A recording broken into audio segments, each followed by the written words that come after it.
जी हाँ दोस्तों, ये जो खुलासा है ये पब्लिश हुआ है आपका the Journal of American Medical Association में।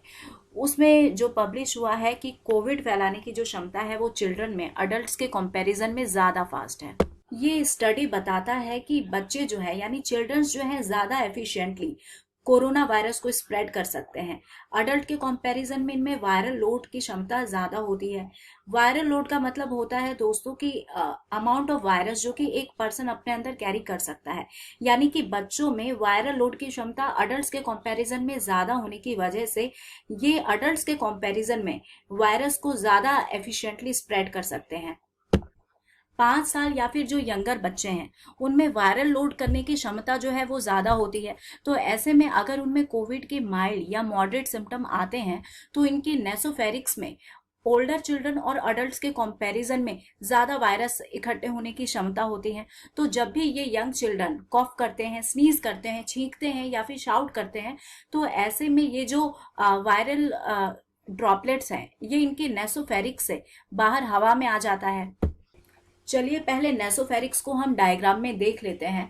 नेसोफेरिक्स जो है दोस्तों ये फेरिक्स का ही पार्ट है। इसकी जो लोकेशन है वो नोज के बिहाइंड होती है और ये थ्रोट का अपर पार्ट होता है। तो इस तरीके से रिसर्च ये बता रहा है कि वो चिल्ड्रन जिनकी एज 5 से 17 साल के बीच की है, अगर उनमें माइल्ड या मॉडरेट कोविड के सिम्टम है तो उनके नेसोफेरिक्स में जितना वायरस होगा वो ऑलमोस्ट सेम होगा जितना एक अडल्ट यानी कि जिनकी एज 18 साल और एबव रहती है तो उनके नेसोफेरिक्स में जितना कोविड वायरस होगा उतना कोविड वायरस जो है वो उन बच्चों के नेसोफेरिक्स में होगा जो इनकी एज 5 से 17 साल के बीच की है और उनमें कोविड के माइल्ड और मॉडरेट सिम्टम है। तो इस तरीके से जो यंग बच्चे हैं ये यंग बच्चों में हालांकि कोविड इन्फेक्शन जो है इनमें ज्यादा नहीं होता है, यानी कि कोविड से ये ज्यादा इन्फेक्टेड तो नहीं होते हैं, लेकिन कोविड को स्प्रेड करने में ये अडल्ट से ज्यादा आगे होते हैं।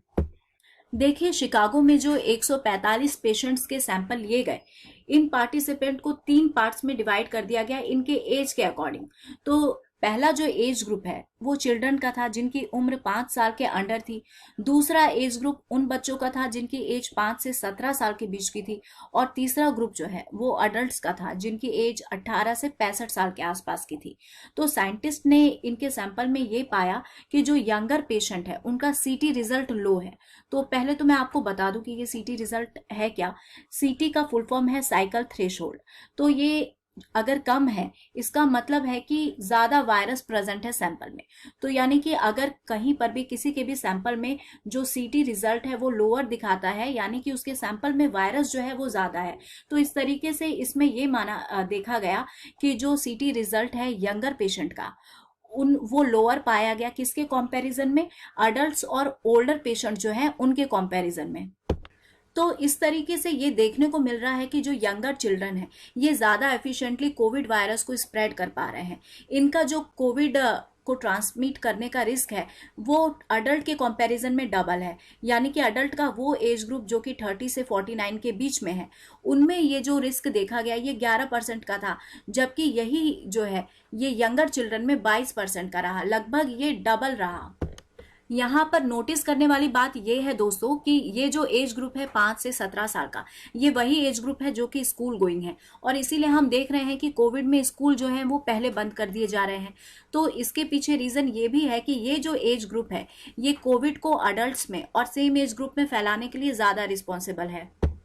इसीलिए जो वैक्सीन मेकर्स हैं वो इस बात का ध्यान भी रख रहे हैं कि जो वैक्सीन की डोज है उसको एज के अकॉर्डिंग जो है एडजस्ट किया जाए। यानी कि जो चाइल्ड से लेके चिल्ड्रन के बीच में जो डिफरेंट एज ग्रुप है उनके लिए वैक्सीन की डिफरेंट डोजेस जो है वो